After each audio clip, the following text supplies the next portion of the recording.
Hello, everyone, and welcome to The Riverfront, the world's most dangerous podcast. I'm your host, Chad Dotson. With me again, this is going to be a fun one. I'm excited here. We got a couple of guys that I'm really looking forward to talking to. First of all, we'll talk to the guy that's right next to me on your screen. This is from redlegnation.com. I've heard of that site.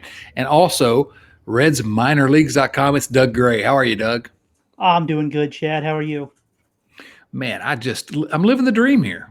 Living the dream. It's all we can ask, right? Exactly. Also with us for, the first time since we went to a video format. Actually, I guess it's the first time for both of us since we went to a video format. But a guy who has been so kind as to invite me on his program. He's been with Red Leg Nation for a long time, and he's also the guru behind the Late Night Reds Talk show on YouTube. Incredible show, mostly incredible just because I've been on there a couple times, but it's Nick Kirby. Nick, man, thank you so much for joining us. Yeah, absolutely. Thanks for having me, Chad. Absolutely. And I'll just say off the top, go to redlegnation.com, go to redsminorleagues.com, and listen, if you care anything about, if you're watching this show, you care about Reds content, you got to enjoy Late Night Reds Talk. You guys are doing a fantastic job over there, Nick, and keep it up, I guess. I'll say that. Anything you want to say about Late Night Reds Talk before we dive right in? Yeah. If you don't know about it, we're doing the show every Monday night during the off season. Probably going to go back to Wednesday during the season when it gets on, but 9:00 every week. We love to answer questions, do it as live interactive. So come join it, and then we put it up on a podcast on everywhere you get podcasts. Absolutely. And, I tell you all at the end of every one of these episodes to smash that like button and the subscribe button and do that as well for Late Night Reds Talk. Doug, I guess everybody here probably knows about Red Leg Nation and Reds Minor Leagues because that's all we've talked about for since 2007 when we started this show. But I'll let you, since I gave Nick a chance, I'll get anything else you want to say about what's going on right now at Red Leg Nation and Reds Minor Leagues. Really, right now, there's not a whole lot going on because, the owners have locked out the players, and they can't really do much. So, no. I get it. I get it. Well, let's talk about that. Let's dive into the news of the week before we get into our topic of the week. News of the week, there's not a lot, obviously. The lockout is the thing. And the news this week, I'm gonna toss this one to you first, Nick, if you don't mind. The news this week, and the reason I'm tossing this one to you is Nick is what I like to, I love his optimistic outlook on the Reds. And I need you to tell me something to be optimistic about because the news in terms of the lockout is not great this week, is it? Yeah, I don't know if I'm as optimistic about the lockout as I am about the Reds. It's just not looking good. I feel like it's more likely than not that the season's going to get delayed at this point. That's just kind of, I guess, my gut feeling. We're talking 3 weeks, maybe 4 weeks. And if there's not a deal by then, it's going to be delayed. They're not going to, rush these players back and, get guys hurt. And that's where I think it really will hurt everyone involved is if the season gets delayed. I don't think it's honestly that big of a deal to this point. I don't think most people are worried about football and everything, but that opening day parade gets pushed back. That's going to really tick a lot of people off. That more so than the us guys who follow everything on a daily basis. Absolutely, Doug. Thoughts? I think we've got roughly 1 month until we kind of hit that deadline of we're going to start losing regular season games. We saw what happened in 2020. They kind of ramped up for their quote unquote summer vacation, or I don't know, whatever, summer camp, is that what they called it? They need about 3.5 weeks to get ready from not having anything to let's play a season. First games are set to start at the end of March. They've got a month. The news that came out this afternoon did not seem good. I don't know if everybody saw that or not, but it seems that the ownership group is not going to make another proposal to the players. And they've called for help from some national labor relations board kind of. It's not the National Labor Relations Board, but something similar to that to kind of help negotiate the process. But this board does not have any power to implement anything. So basically, they're just asking for a third party to come in and kind of give them advice. but it just seems that things are not really moving in any sort of direction forward. Yeah, this was the first week when I really, again, I've tried to be optimistic about this because I thought the money involved was going to be too much for the owners to ignore, frankly. This week was the week when I started to get a little, apprehensive about whether we're going to get games on time. And of course, what's the big deal? 1995, they didn't play a full season, and the Reds won the division. 1990, I don't remember what happened that year, but it was there was a lockout to begin that year. So this is me just trying to rationalize some way to believe that the Reds are going to be in the playoffs. But it just, to me, I know that one of our co-hosts, who is one of my favorite people in the world, went on a rant a few weeks ago in favor of the owners. and Nick, your co-host on Late Night Reds, Carlos, he has some things to say about that. I'm going to get him on with our other co-host at some point. It looks to me like it's the owners just deciding they want to wait the players out. Am I wrong about that? I mean, am I misconstruing that? Doesn't it look a lot like the owners just we're gonna wait them out and they will give in eventually? I mean, I don't know if that's exactly their plan, but it seems that their plan is you are going to do exactly what we want, or we're not doing anything. With all the proposals from the owners so far, basically they've tried to reward themselves rather than actually give the players anything. I mean, one of the proposals was we're going to give ourselves a draft pick for not breaking the rules of manipulating service time. Like, that was their proposal, to reward themselves for not breaking the rules. When the players came back with the, hey, we want to give extra money to the very top players who are not arbitration eligible. We want a pool of $110 million. And then the owner's like, yeah, we'll give you $10 million to divide up between 30 players. That's $300,000 each. Like, that's nothing. And that was basically their give was giving them 10% of what they asked for. And that was basically the best offer they had, and they're not going to come back with it. And it just seems that they're taking a hardline stance right now, and they don't want to truly negotiate in any sort of good faith, in my opinion. And Nick, you alluded a moment ago to what's the most frustrating part about all of this, which is that it's something I have to keep reminding myself, which is that if they actually play, the Reds don't have a bad team this year, right? The Dan Zimborski's Zips projections came out, had the Reds at roughly a 500 team in a division that's not going to be particularly great. So, there's reason to believe the Reds could be actually competitive. And you tell me whether you feel the same way, Nick, but that's what's frustrating to me is that this team, they're flawed, but they got a real chance to be okay. And the owners and maybe both parties, I don't know, but they're screwing with their chance to watch what could be a fun team.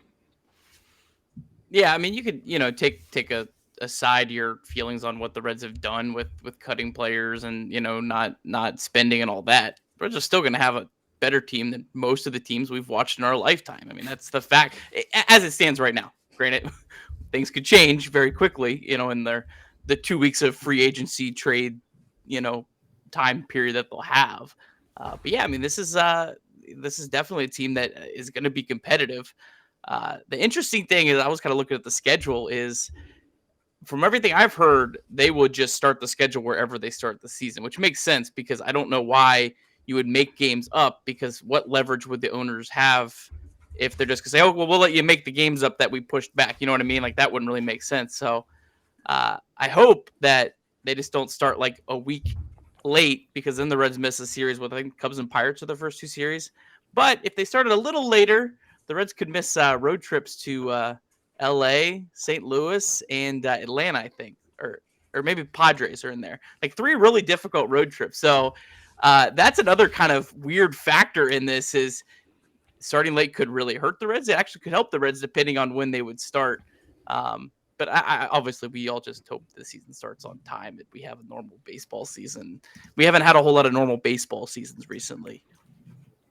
Yeah, that's a fact, and that's certainly what I still have my fingers crossed. We're getting to the point where that's not going to happen, but we're not there yet, I don't think. But yeah, I mean, even if the Reds make no moves, and again, we're not going to dive down that hole because we've done it too many times about what the Reds are going to do. But even if they do nothing, there's so much fun about this team. There's so many fun players. There's so much to like about the team as currently constructed, and you can kind of squint your eyes. Doug, I'll ask you if you agree, but you can kind of squint your eyes and see a team that there's no reason why they should not be competitive in the National League Central at least.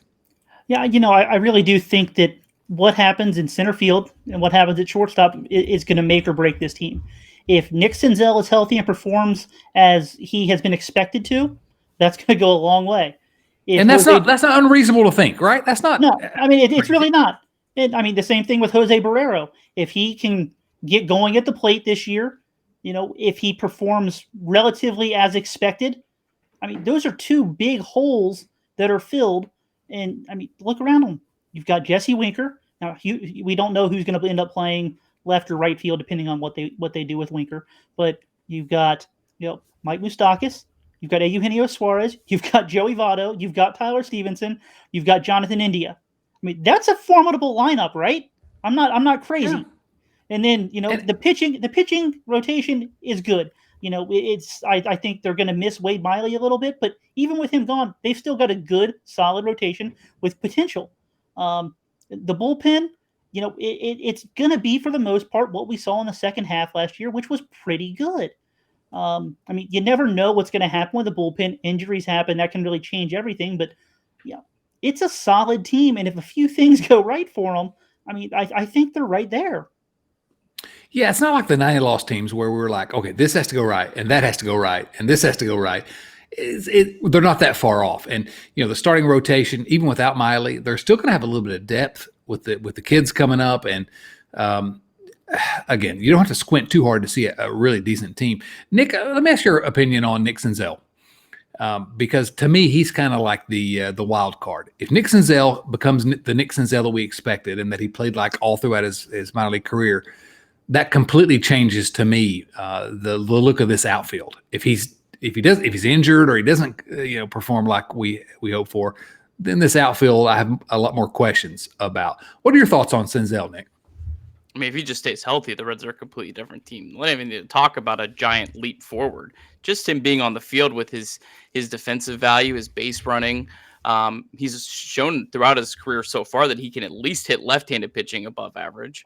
So, and what was one of the Reds' biggest problems last year, hitting left-handed pitching. So just him being on the field is going to instantly make the Reds better. And he obviously has the upside to do what Jonathan India did last year. Right.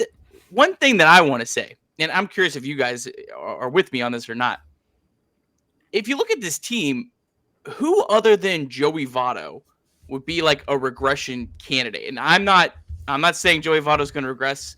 Don't twist my words here. I'm done predicting Joey Votto. I'm just going to watch and enjoy at this point. But other than him, who would be a regression candidate? Like, everyone is on an upward trajectory outside of Suarez and Moustakas, but they can't be worse than they were. So, like, who's a regression candidate? I'll let Doug address that in a minute, but let me just say something. I had never really thought about this Reds offense in that way. And if you look at it, who? I can't think who might be other than Votto. But again, I'm like you. I'm never going to. I will always trust Votto until the day he retires. I'm done questioning him. But that's a really good way to think about it. Moustakas and Suarez are just what they are. But the other guys, a lot of upside, and so you can. I always say you can squint and see what it might be.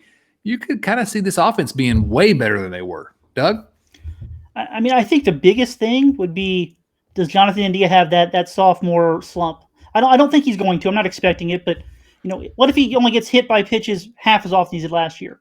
He's going to make up that on-base percentage somehow. Will that come because he's got more experience? His eye is going to be a little bit better. Pitchers are more careful around him, given what he did in the second half with that power that showed up. Maybe that plays out in a slightly different way. And then, Jesse Winker, maybe just because he was so good last year, there's a lot of wiggle room for him to quote unquote go backwards but still be very good. Right. But really, those are just the two guys that also perform very well. That maybe they could have a little bit of regression just because they did play so well, and it's tough to be that good. Yeah, no, I think that's a great way to think about the offense next year, which is just there's a lot of upside. I guess is the way to put it. A lot of upside. But I guess I'll ask you this question: what do we think about right field though, with the roster as currently constructed? Assuming that Winker's in left field, what's our right field look like? I'll let either of you jump in on that. I think it's a mix and match at this point.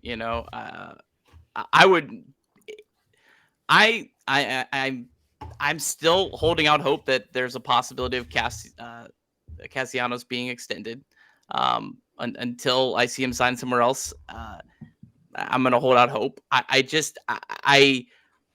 don't have a lot of hope that it would be like another free agent right fielder, but if there's one thing, Castellini ownership group has shown is that they do love these players that have grown some sort of connection with the fan base. That's true. So I'm going to hold out, but let's say he is gone. I think you're going to mix and match. One thing that obviously replacing his bat would be, very, very difficult, but the Reds should be able to improve some on the defense to get some of that value back. And India, for example, I think he's going to be better defensively no matter what. So maybe if his on base goes down a little bit, maybe his defense improves. And all that stuff adds up, 5 defensive run saves, that's worth, 20 on base per points, something like that. So maybe some of those little things, I think it's more of, where can you get value here and here and here and here, as opposed to just replacing one big guy. I think you got to think of it in little tiny increments. I think that's a good point. With India in particular, even if he flatlines or, it's kind of the same offensively, he's not played a lot of second base before last year. And so, and as athletic as he is and as young as he is, you would expect him to be able to improve. That's not a bad point. Doug? Yeah, I think that Nick's probably right. They're going to mix and match. Whoa! Slow your roll. Let's not give Nick too much credit. Well, in my opinion, definitely not agreeing with Nick. We just had the same similar thoughts here. Right. The Reds have options. That we saw last year. They were willing to play Jose Barrero in center. Maybe that means on certain days Kyle Farmer goes and plays shortstop. Barrero moves to the outfield. Depending on the matchup, they've got Aristides Aquino. I know that Shogo has not hit anything, but they're not going to just leave him on the bench the entire season. He's going to get some starts every now and again. Maybe TJ Friedl works his way into the rotation a little bit. They have options. I do think that if they don't bring back Castellanos, which personally I'm not expecting to happen, I hope to be very, gladly surprised if it does, but I'm not expecting that. That it is just going to be a mix and match. Maybe who's hitting well right now. Maybe it's going to be a matchup thing with lefties and righties. And it may not even come down directly to the outfield. Like I said earlier, maybe the Kyle Farmer, Jose Barrero thing comes into play, and who plays shortstop that day kind of dictates who's playing left or right field that day, wherever they wind up putting Winker. Because Winker did play left field, but he was trying to talk his way into playing right field until Castellanos signed, who prefers right field. So It wouldn't surprise me if Winker moved back over to right field and then they put somebody else in left. Well, if there are a lot of ifs here, I will concede that. But if Senzel is just something close to what we hoped, if he's healthy and something close to what Senzel can be, then really you're talking about one outfield spot per day. And that's, if that's filled by Aristides Aquino and Tyler Naquin and I don't know how TJ I forgot about Tyler Naquin. That's right. TJ Friedl and Barrero sometimes, and I don't know. You can maybe roughly get an average other outfielder the rest of the time, and I'll take that. There are some names. Obviously Senzel, that's I'm with you on that. That's huge because that shifts everyone over and makes it better. You put Tyler Naquin in right field, I think he can come close to matching the value of Castellanos versus right-handed pitching because he's going to be a better defender. And if you look at their career numbers, they're not that different against right-handed pitching. Obviously, left-handed pitching, that's a much, much different story. But on any given night when you're facing a right-handed starter, I don't think there's as big of a drop-off as maybe people would think if you kind of really look at the numbers and kind of what they've done throughout their careers against right-handed pitching only.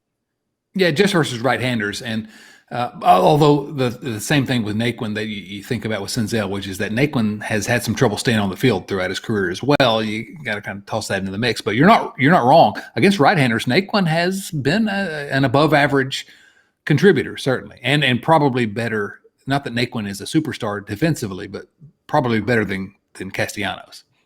They played center field, so you would think sliding him over, he's just naturally going to be better than Castellanos, who was, for as good of offensively as he was, one of the towards the bottom at the defensive spectrum. Yeah, he's a good hitter. He's a good hitter. Defensively, the best we can say about him is he's a good hitter, right? Well, okay, so let me kind of shift gears just a little bit because I have real concerns. Maybe you all do as well. Probably you all do as well about current leadership in terms of the front office with the Reds. But I think Baseball America came out with their farm system rankings, and Doug, you're kind of the minor league guru, have been for many years. Baseball America gave pretty good marks to the Reds minor league system going forward. Now, whether the Reds can translate that into major league success, we're not going to talk about that today, but pretty good ranking from Baseball America, right? Yeah, I guess I need to start out and say that I do write for Baseball America, but I had nothing to do with any of the rankings. They didn't ask for my input on that. But yeah, they ranked the Reds farm system 7th overall. And I mean, that's the top third. Now, unfortunately, the Pittsburgh Pirates were ranked 2nd, or maybe they were ranked 3rd. I'm sorry, and so they beat out everybody else in the National League Central except for the Pirates. And I mean, really, for as much as we probably all agree that there's some issues in the Reds front office, they're not the Pirates. So true. If we're gonna look at the future aspect of things, the Reds do look a little bit better than everybody else in the division right now. And that's largely on the backs of Hunter Green, my guy, Hunter Green. Please be healthy. Nick Lodolo, Jose Barrero, and Ellie De La Cruz. Right? Anybody else? I think those are the real names, right?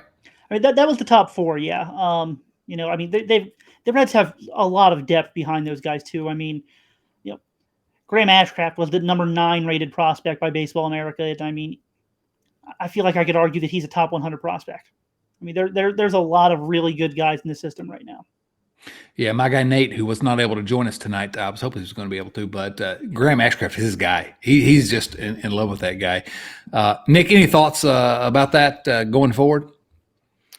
Well, number 7, and Doug, thank you. You actually wrote and you clarified that Barrero was included on that list, which I feel like that's a distinction, but they're number 7. They also still have, Jonathan Indy and Tyler Stevenson. They're not on that list, but they're only 1 year removed because they're like just barely above a prospect.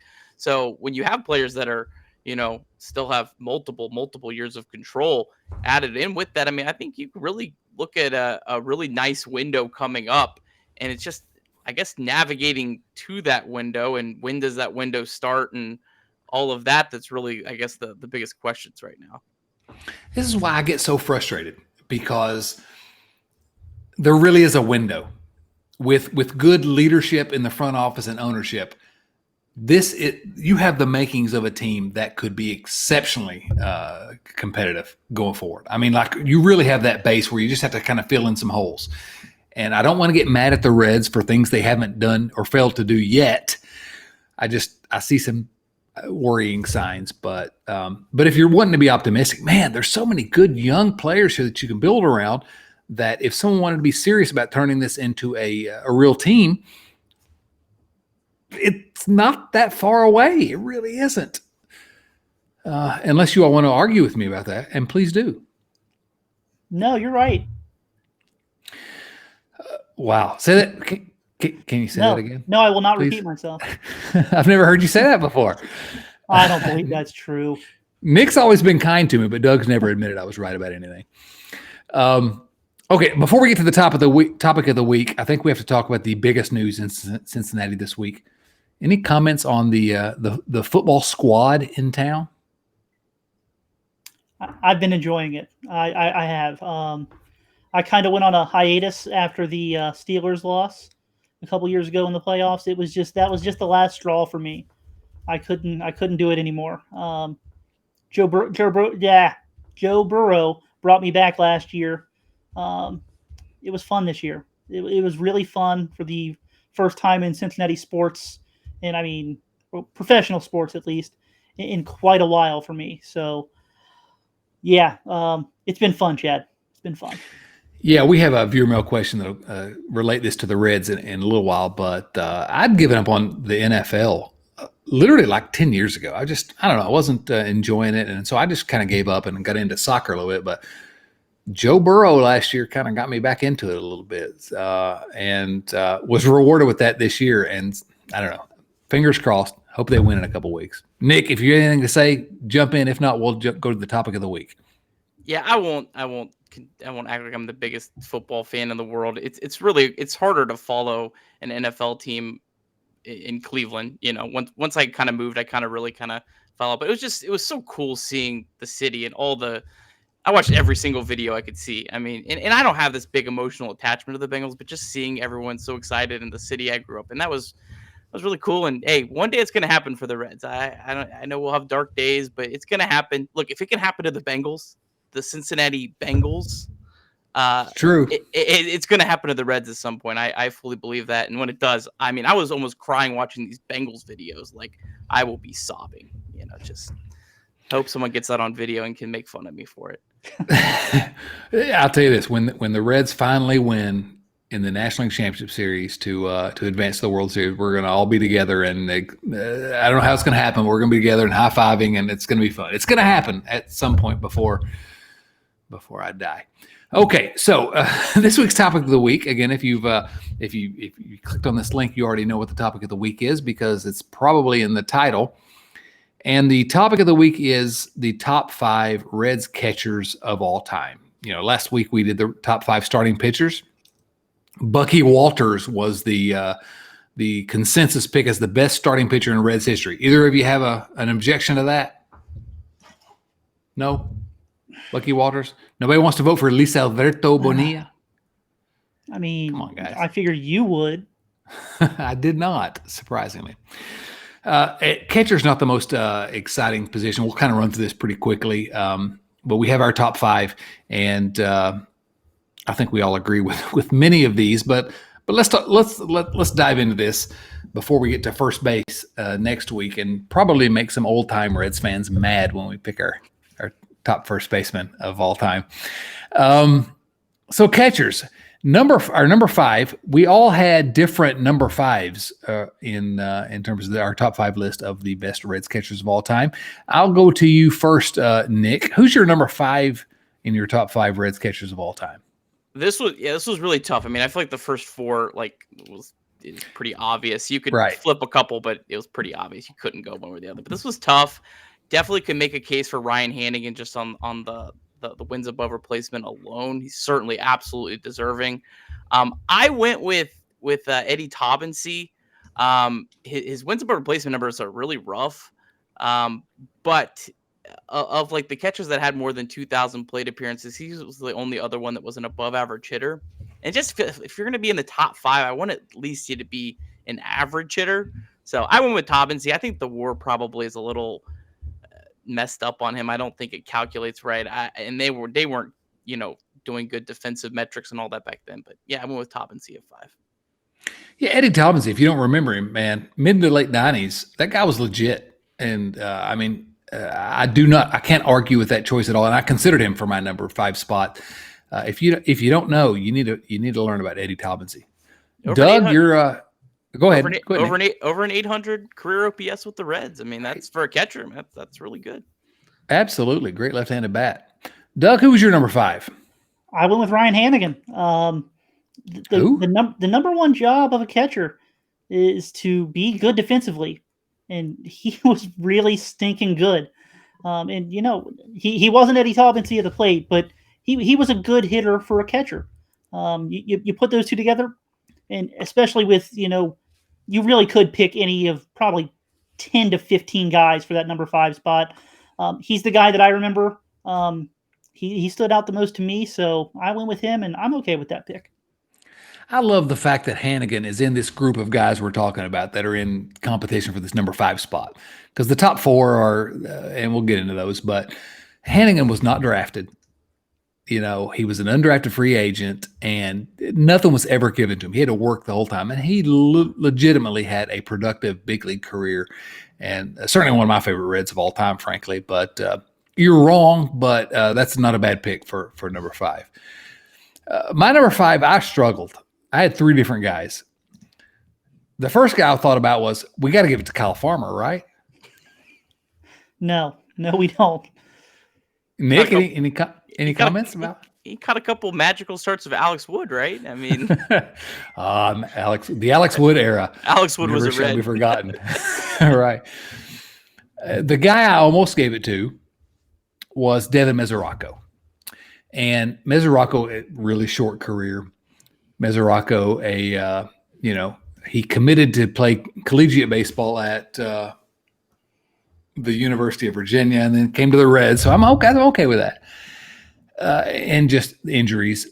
But what people may not remember about Mesoraco, that kind of incredible 2014 season was, if you look at wins above replacement, was among the top 10 all-time seasons for Reds catchers, individual seasons. So top 10, we're talking about top 5 now, but that top 10, there are only 3 guys who are in that top 10 season. Johnny Mitch had 8 of the top 10. So Mesoraco had one of the best seasons ever for a Reds catcher. So I really considered him, but here's who I'm going to give it to. And I didn't put this on our list. We talked about it ahead of time, but my number 5 best Reds catcher of all time, Tyler Stevenson. He's going to be there by the time it's over. Tyler Stevenson is that good. He's going to be there. He hasn't done it yet, and maybe not, but this is my prediction. He's one of the top 5 Reds catchers that have ever played for this organization. Tell me why I'm insane. I mean, I feel like you're cheating because you didn't tell us that we could do that, and that would have changed my answer too. I actually did have something prepared on Tyler Stevenson. I didn't want to mention him on this. I didn't feel like I could throw him on this list yet, but if Tyler Stevenson has the career that Ramon Hernandez had. Remember Ramon Hernandez, the career he had, he will easily be one of the top 3 Reds catchers of all time.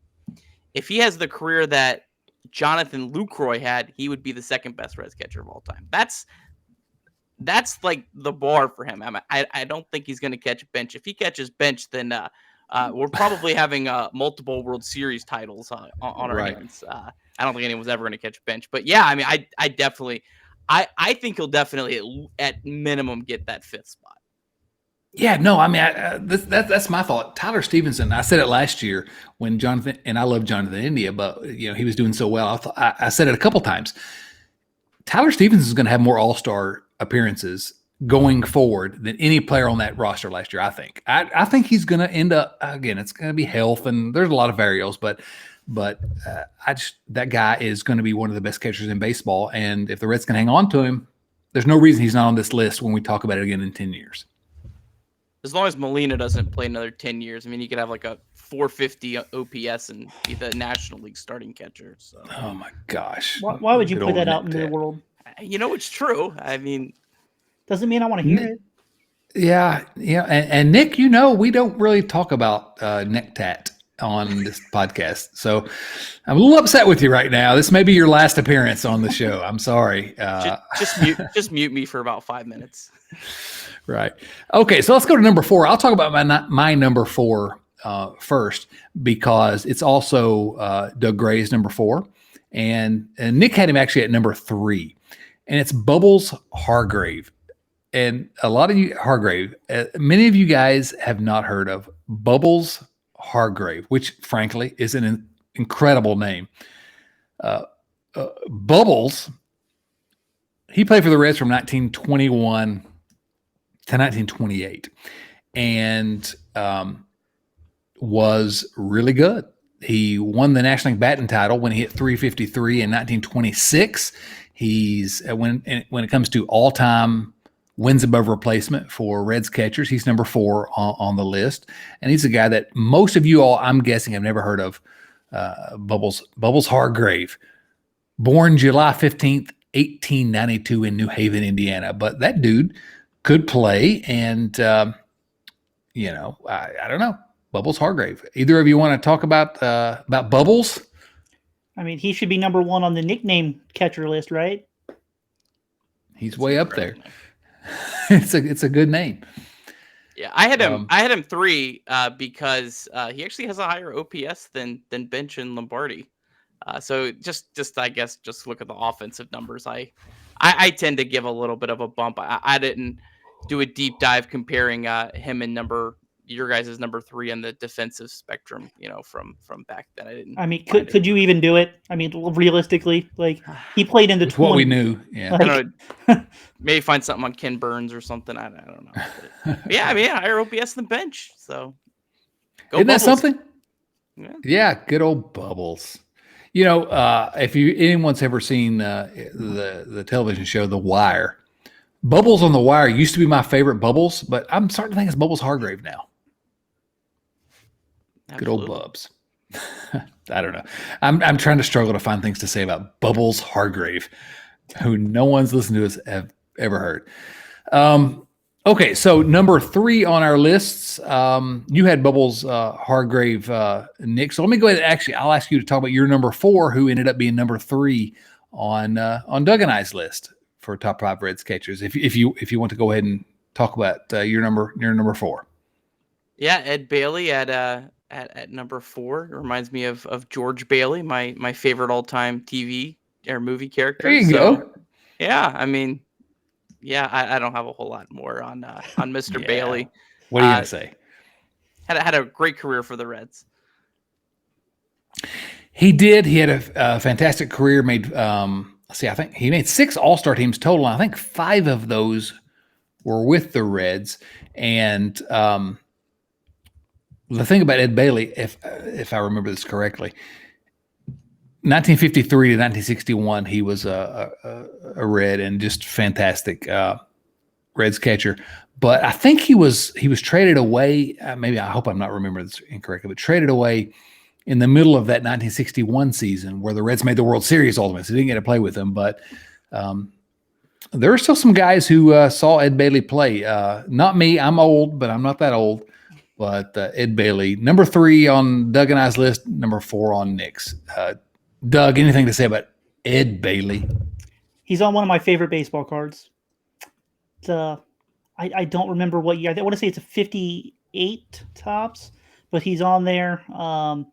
I don't know. It was one of the first vintage baseball cards I got as a kid, and I just, for some reason, it just always sticks out to me. We thought this was a good idea to go position by position, top 5.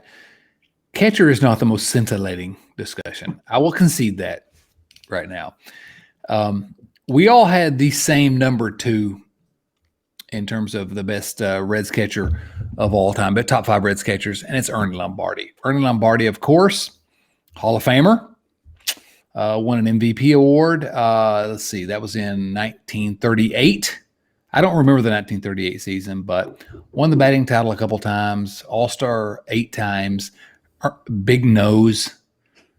Ernie Lombardi, anything either of you have to say about Ernie Lombardi? I mean, he's a baseball legend. Yeah, I mean, I'm sure in plenty of other organizations, he'd be number 1 on their all-time catcher list. He's just unfortunately got to go up against the greatest catcher of all time. Yeah. And let's go ahead. We all had number 1. Nick, tell us about our number 1.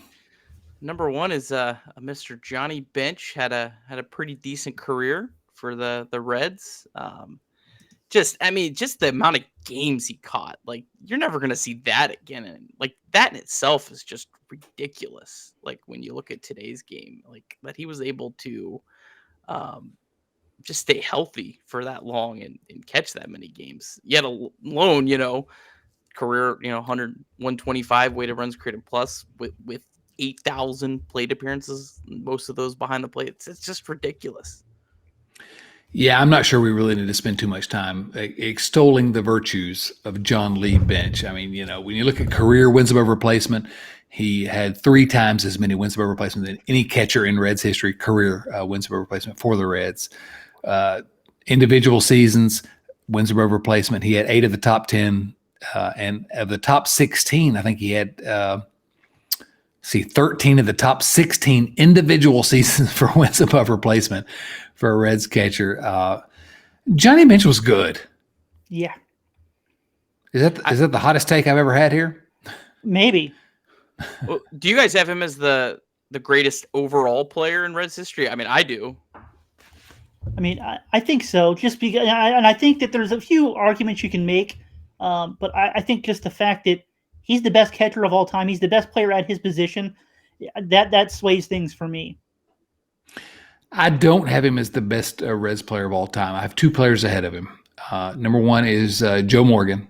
But listen, I agree. It's arguable between those two. You talk about career versus peak? But Joe Morgan to me is the best Reds player of all time. The other guy that I think is probably in the conversation is Adam Dunn. Not Billy Hamilton? Well, Billy Hamilton's top 5. What about Billy? Jeff Francis? I mean, he just got inducted into the Canadian Baseball Hall of Fame, and he did pitch in one game for the Reds. He's the only Cincinnati Red in the Canadian Baseball Hall of Fame, right? I honestly have no idea. You think Probably. Anyone else? There may be somebody else in the future that gets into that. Maybe. Maybe. I don't know if you can think maybe. of it. maybe Joey, Joseph Daniel. I have Bench as my second best Red of all time, but I can't argue with anyone who says he's the single best Cincinnati Red of all time. Other thoughts about catchers? I think we've kind of exhausted that at this point, right? Yep. Okay. How about some viewer mail questions? Anybody interested in answering some viewer mail questions? Me. I am. Good. Let's do it. Nick is as well. Okay. These questions, the first group of questions come from our friends at patreon.com/riverfrontcincy. That's patreon.com/riverfrontcincy, where you too can support this dumb show. First question comes from Joe Farsing.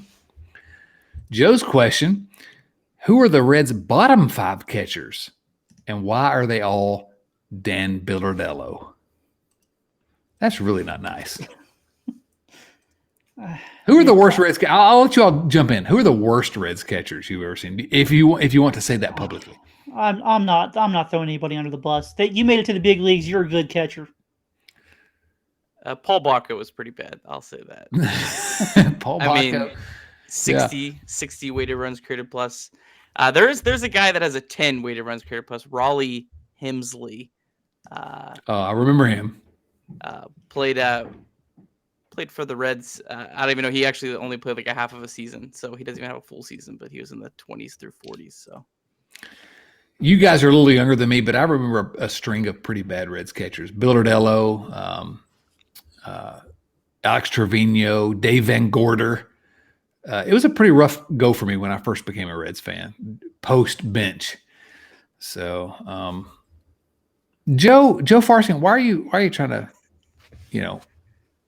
why are you trying to slam Billardello and the guys who weren't quite as good as, I don't know, Bo Diaz? Good old Bo Diaz. I just want to mention Bo Diaz. Rest in peace. Honestly, Kyle Kaplan. Oh, I'm sorry. Go ahead.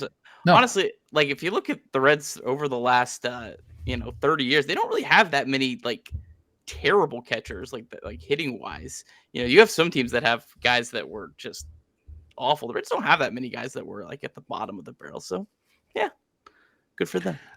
I think we've been spoiled by the fact that we had John Lee Bench, and so everyone pales in comparison. But you're not wrong about that. I mean, that Hannigan Hernandez combination back when the Reds were competitive, that was a great duo, and I like the Reds duo this past year, frankly. Yep. Too bad one of them moved away. All right, next question comes from Kyle Kapler. Kyle Kapler says this: Kevin Mitchell, Kevin Youkilis, or Kevin Quackenbush? Which are Hall of Fame worthy? I mean, Kevin Mitchell and Kevin Youkilis were both very good baseball players. Put them in team Hall of Fames? Sure. I can get behind that. Kyle Kapler, come on, man. Nick? Yeah, I mean, I was a big fan of Youkilis. Had a really, really good career. One of the players that sort of changed the game, in some ways with being like the on-base Greek god, as they said in Moneyball. So, yeah, I don't think he's Hall of Fame worthy, unfortunately. Yeah, no. Nice career though. Cincinnati area guy, which is why he's on this list. He never played for the Reds, but Kevin Mitchell, I will always say, is the best Reds hitter that I've ever seen. Best hitter in a Reds uniform I've ever seen. I mean, he's not one of the best players in Reds history, but man, when he was on the field, I've never seen a guy that could hit like that. He couldn't do anything else but hit, but that guy could flat out hit when he was healthy and when he was playing. That's probably a hot take.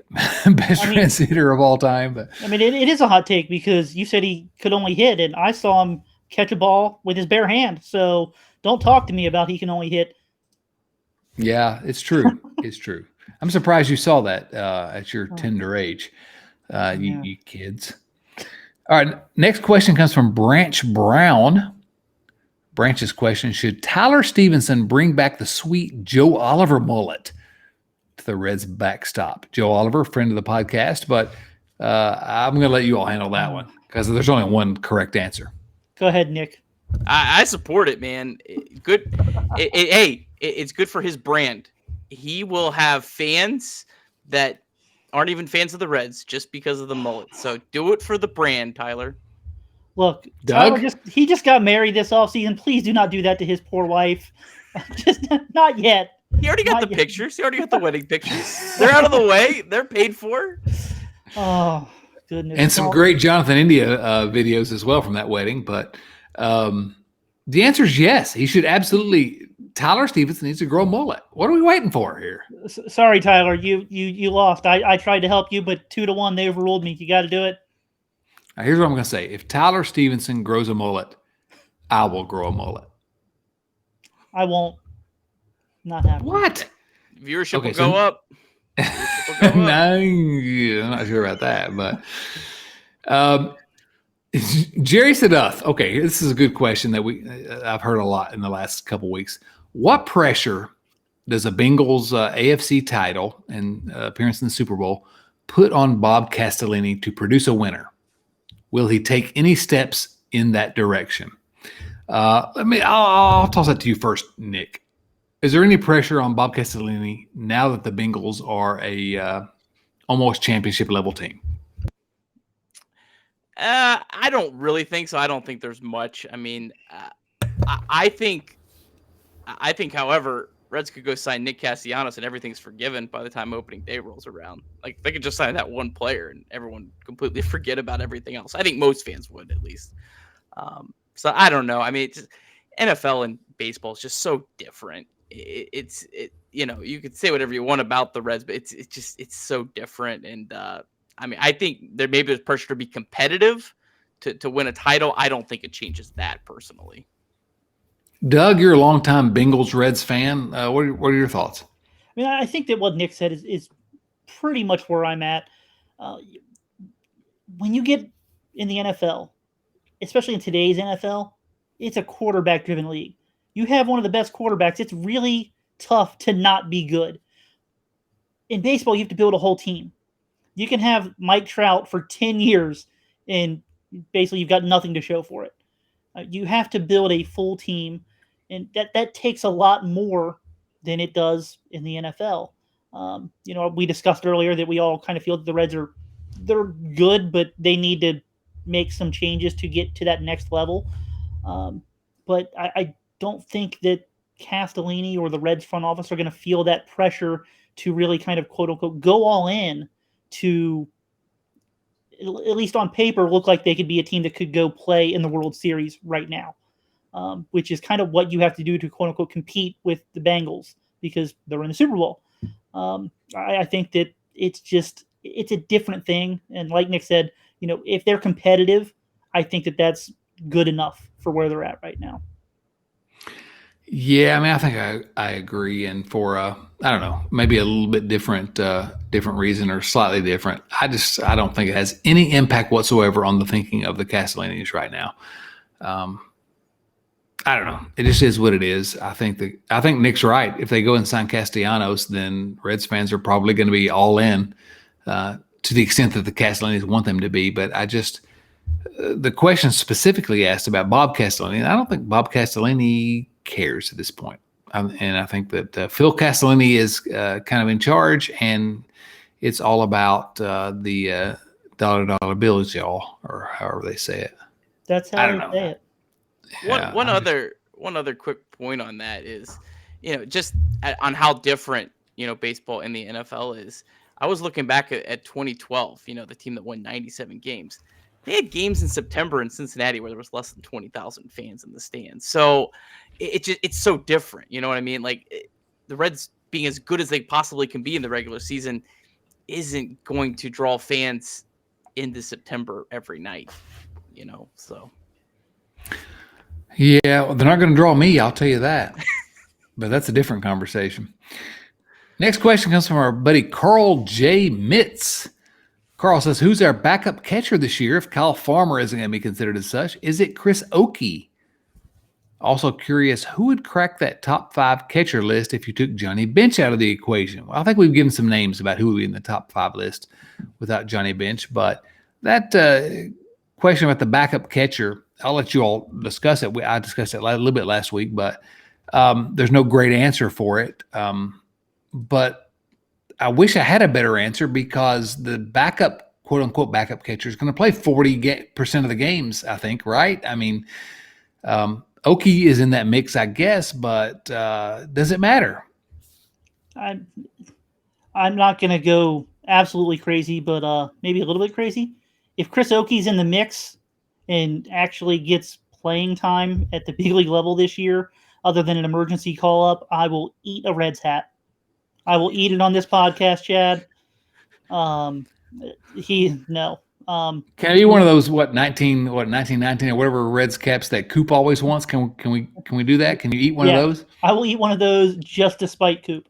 I think that at least going into spring training, Andrew Knapp is probably that's what I said guy. Last week. Yeah, that's what I said last week. I think that he's probably the guy that if they're not going to count on it being Kyle Farmer, Andrew Knapp's the guy that's got the most experience. Yeah. It's not a good option. I don't. Andrew Knapp had a 132 weighted runs created plus in 2020. I mean, that was a short season. This is why I wanted Nick on the show tonight. I love it. Yes. I mean, it was a short season, but I mean, if he's your backup catcher, I think he's grades out pretty poor defensively. But yeah,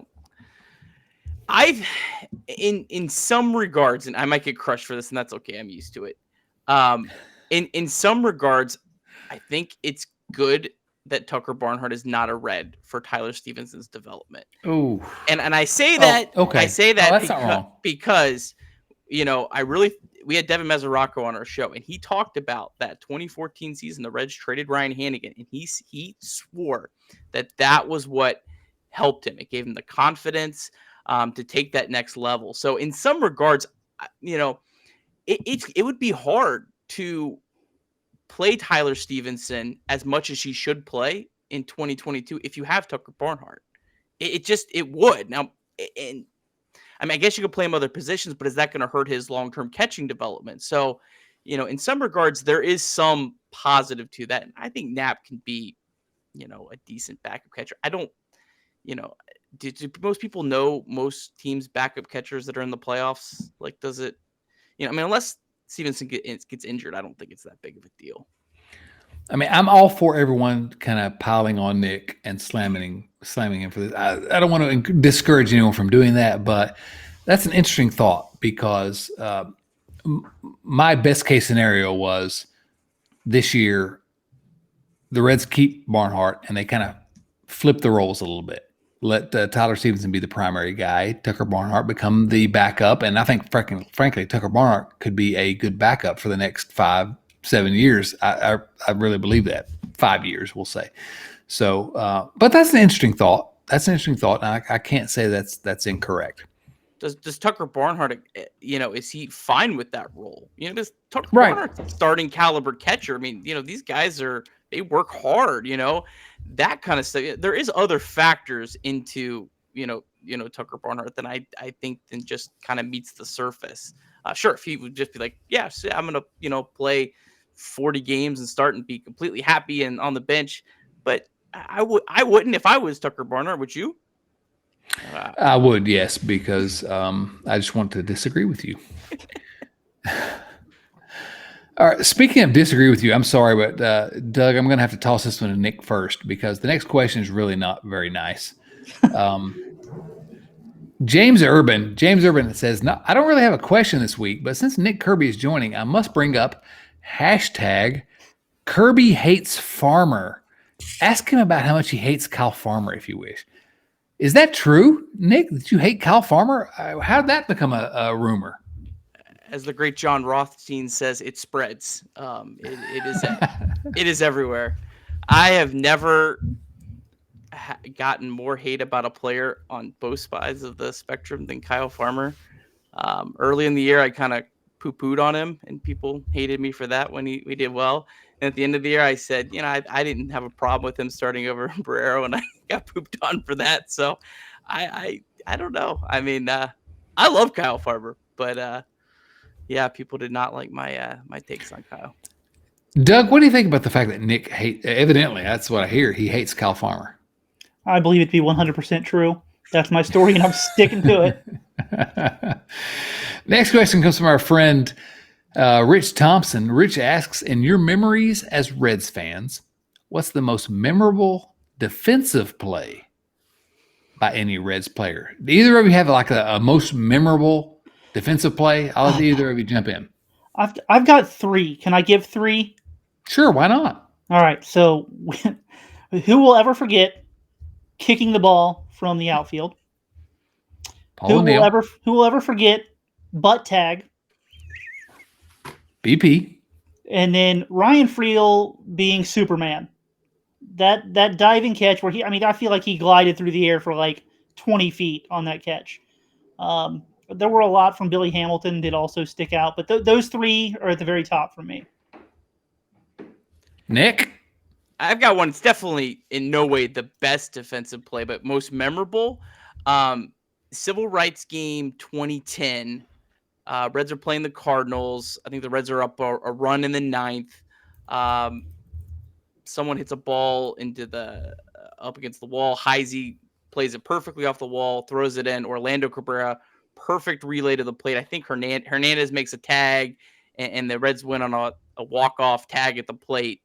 And that was just one of those really cool moments where that 2010 team, I felt like, oh, hey, these guys, might be for real. It's still like, I think in May, it was just a really big moment in that season. So that's one that always just sticks out to me. All good choices. I'm going to go with, though, this was August 6th of 2017. And it was a ball hit back to the mound. And it wasn't that hit very hard necessarily. It wasn't even that difficult a play to make, but Luis Alberto Bonilla dropped down, made the play, tossed it to first for the out. It was just so legendary, and I'll just never forget it. It was his last appearance as a Red, and I don't know. I dream about it sometimes. I get it. Hard to top that. No, you don't. No, I don't. I'm just trying to support you here, Chad. That's all. I appreciate that, buddy. I do. All right. Joey Gaditza, our buddy from Canada. Hey, guys, any chance the Reds take a look at Andrew Mccutchen? I think he'd be a good fit. Now, I started to mention him earlier when we were talking about the outfield. I don't think the Reds look at him. I don't expect the Reds to sign anyone. But Andrew Mccutchen, Tyler Naquin, platoon, how does that look? Right? Not bad, right? I love Mccutchen. He is a legit great hitter against left-handed pitching at this point in his career. He's proven it the last couple of years. The StatCast data backs it up that it's not anything fluky. He would be a perfect platoon with Naquin. I mean, I think it just depends on his price. But hey, if we're talking a rush 2 weeks of free agency, is Andrew Mccutchen the first guy on most teams' list? Probably not. Maybe his price tag falls down and the Reds, say, hey, this is a guy we'd, like to take a shot on. He would be a perfect fit for the Reds, though. I wanted him so bad 7 years ago. I just love that guy. Doug, any thoughts about that? No, you guys are right. Thank you so much. Hooper Powell asks the Marlon Bird special after his career's, at the end. Ooh, yeah, Marlon Bird. Hooper Powell. What comes first, a left-handed throwing catcher or Chad at a Bruce Springsteen concert? Oh, that's an easy one. Left-handed throwing catcher because it's already happened. It already came first. And we'll get another one before I go to a Springsteen concert, right? That I don't know. And hear me out, Chad. You love your children, and maybe somehow they convince you to go, and you'll do it because you love them. Okay, I do love my children, but maybe you're overestimating how much I love my children. I really hope they don't watch this. I tried. Oh, what's your thoughts on Bruce Springsteen, Nick Kirby? Be careful how you answer this. You may never be back. I mean, I don't really have a thought. I kind of just feel like whatever. I don't listen to Springsteen. I don't have like a hatred of him. I thought he had a really good song that was the TBS intro though for the playoffs, like 10 years ago. I kind of jammed to that, but that's the extent of my Springsteen fandom. Did you hear the song where he talked about a high school pitcher throwing a speedball by you? That was garbage.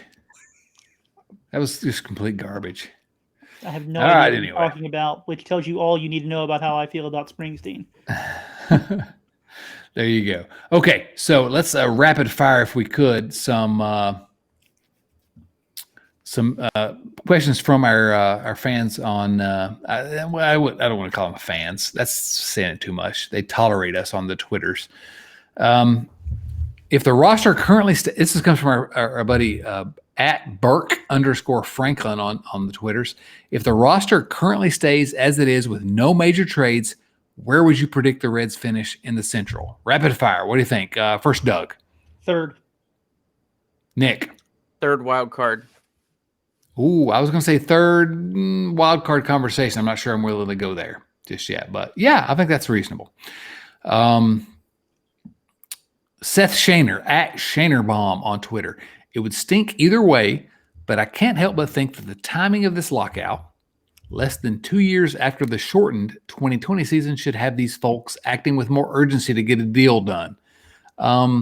Seth, that's not really a question, but I guess the answer is yes. Yeah. Like I said earlier, I feel that one side is actually trying to get things done. So, yes, and I would add that I don't feel like either side, one side's significantly worse than the other, has any sense of the long-term damage that this will cause and doesn't care. And I think that's the most frustrating part. I think that's true, especially given, the way things are going in the sports world overall. Baseball's at a kind of tenuous moment here, but I don't sense that the long-term health of the game is particularly important to anyone right now. At Dr. M.